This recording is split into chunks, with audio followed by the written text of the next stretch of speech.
తుమ్మలపై దాడి కుట్ర అసెంబ్లీ ఎన్నికల సమయంలోనే పథకం నేలకొండపల్లి మామిడి తోటలో వ్యూహరచన ఖమ్మం మార్కెట్ వద్ద స్కెచ్ అమలుకు రెక్కి పరిస్థితులు అనుకూలించక వెనుకడుగు తాజాగా వెలుగులోకి వచ్చిన కుట్ర కోణం ఓ మాజీ అధికారి మరో వైద్యుడి ప్రమేయంపై అనుమానాలున్నాయి.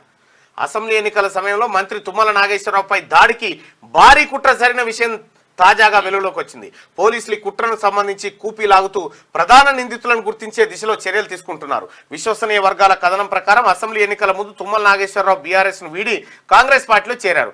ఖమ్మం నియోజకవర్గం నుంచి పోటీ చేసిన తుమ్మల బీఆర్ఎస్ అభ్యర్థి మాజీ మంత్రి పువ్వాడ అజయ్ కుమార్ పై 50,000 పైచిలకు ఓట్ల మెజార్టీతో విజయం సాధించిన విషయం తెలిసిందే. అయితే ఎన్నికల సమయంలో తుమ్మలపై దాడికి ఓ మాజీ అధికారి మరో వైద్యుడు కలిసి కుట్ర పన్నారని పోలీసులు గుర్తించారు. తొలుత నేలకొండపల్లిలోని సదరు వైద్యుడికి చెందిన మామిడి తోటలో తమ పథకానికి వ్యూహరచన చేసినట్టు సమాచారం. ఇందుకోసం స్థానికంగా తమకు అనుకూలంగా పనిచేస్తున్న వ్యక్తులను తీసుకున్నారట.